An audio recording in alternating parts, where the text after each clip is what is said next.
반갑습니다. 권영민 인문학연구소 권영민 소장입니다.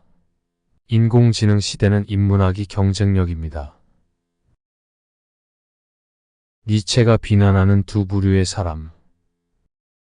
나는 동정하는 자들을 비난한다. 그들에게는 수치심, 경외심, 거리감을 느끼는 민감함이 쉽게 결여된다.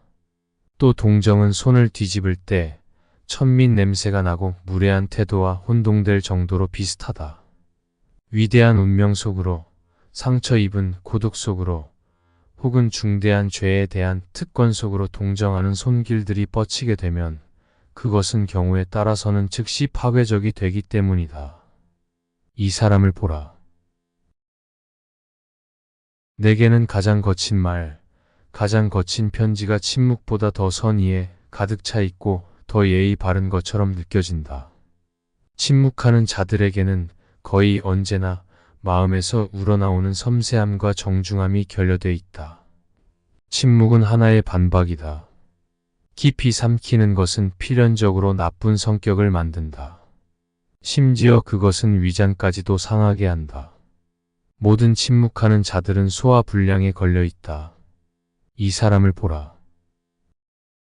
니체는 자신의 글에서 동정하는 자와 침묵하는 자에 대한 비판적 시선을 자주 드러냈습니다.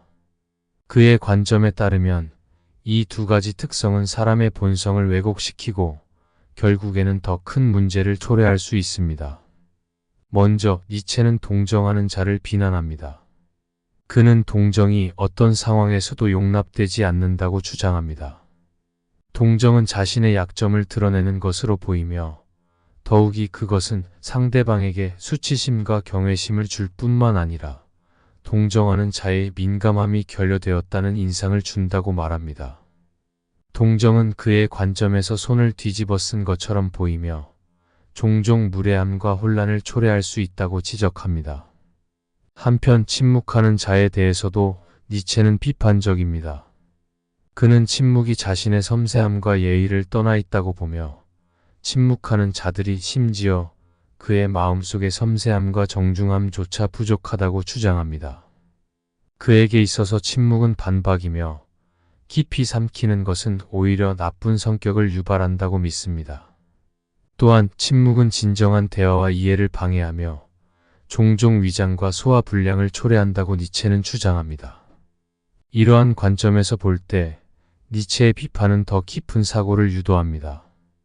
그는 사회적 상호작용과 인간의 본성에 대한 고찰을 통해 우리가 어떻게 행동하고 생각해야 하는지에 대한 질문을 제기합니다. 첫째, 동정하는 자에 대한 니체의 비판. 동정하는 자에 대한 니체의 비판은 그가 인간 본성과 사회적 상호작용에 대한 깊은 이해를 바탕으로 합니다. 그의 시각은 동정이 자신의 약점을 드러내며 상대방에게 수치심과 경외심을 유발한다는 것입니다. 이러한 동정은 종종 무례한 태도와 혼동될 정도로 비슷하다고 니체는 지적합니다. 동정의 양상은 자신을 속이는 것으로 여겨지며 때로는 위대한 운명이나 상처 입은 고독 혹은 중대한 죄에 대한 특권을 속으로 동정하는 것이라고도 니체는 언급합니다. 동정은 보통 사람들이 가진 좋은 뜻에서 비롯된 것으로 여겨지지만 니체는 그것이 오히려 파괴적인 결과를 초래할 수 있다고 경고합니다. 그는 동정이 개인의 성장을 방해하고 상대방을 위축시키며 결국에는 그들에게 더 큰 악을 불러옵니다. 동정의 손길은 종종 위대한 운명 속으로 나아가는 대신에 인간의 약점을 고발하는 것으로 변질되는데 이것이 바로 동정이 어떻게 파괴적인 힘이 될 수 있는지를 니체는 지적합니다. 니체는 또한 동정이 상대방에게 존중을 주는 것처럼 보이지만 실제로는 그와 반대의 결과를 초래한다고 주장합니다. 동정은 자신의 약점을 드러내는 것으로 인식되며 이는 상대방의 자존감을 저해할 수 있습니다. 더구나 동정은 종종 상대방에게 경멸을 느끼게 하고 그들의 능력을 무시합니다. 이는 결과적으로 상대방을 속이는 것으로 비춰집니다.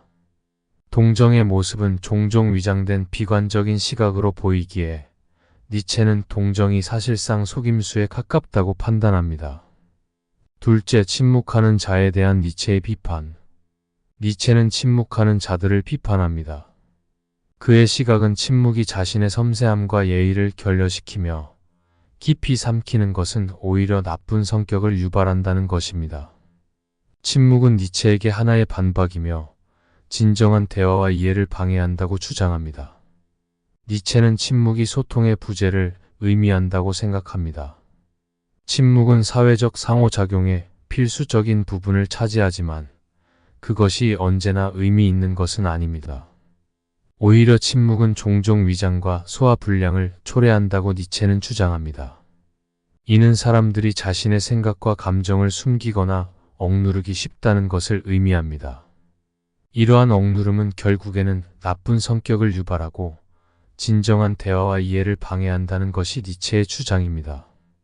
더구나 침묵은 종종 위장된 비관적인 시각을 감추는 수단으로 작용합니다. 사람들은 자기 생각과 감정을 숨기는 대신 침묵을 택하며 이는 종종 상대방에게 완전한 이해를 제공하지 못하게 만듭니다. 이러한 소통의 결핍은 인간관계를 어렵게 만들고 상호 이해를 방해합니다. 따라서 니체는 침묵이 소통의 장벽이 되는 것을 우려합니다. 또한 니체는 침묵이 자신의 약점을 숨기는 방식으로 작용할 수 있다고도 생각합니다. 사람들은 종종 자신의 결함이나 취약성을 인정하지 않고 그것을 숨기려는 경향이 있습니다. 이는 침묵을 통해 이루어지며 이는 결국에는 나쁜 성격을 유발할 수 있다고 니체는 주장합니다. 셋째, 동정과 침묵의 사회적 영향과 극복 방안. 니체의 비판은 우리가 인간관계와 사회적 상호작용에서 어떻게 행동해야 하는지 방법을 알려줍니다. 동정과 침묵이 우리의 사회적 상호작용에 미치는 영향을 탐구하고 이러한 특성들을 극복하고 더 나은 세상을 건설하는 방안을 모색해야 합니다. 따라서 우리는 니체의 관점을 통해 동정과 침묵에 대한 인식을 새롭게 조명하고 그에 따른 개인과 사회적 변화를 위한 노력을 기울여야 합니다.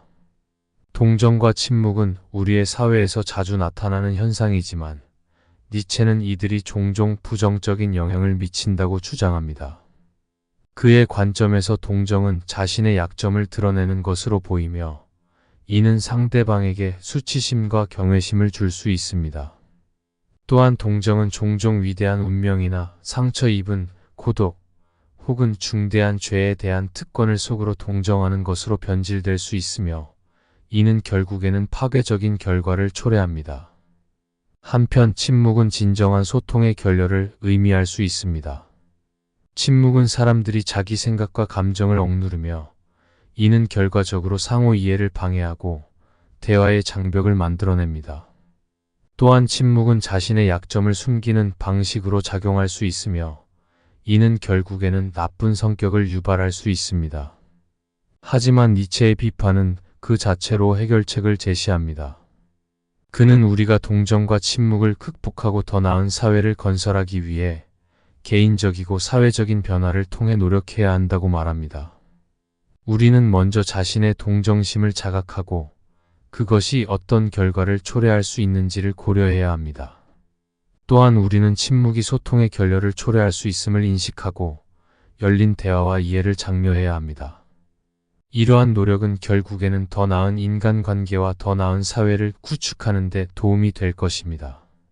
따라서 우리는 니체의 비판을 받아들이고 그것을 통해 개선할 수 있는 방안을 모색해야 합니다.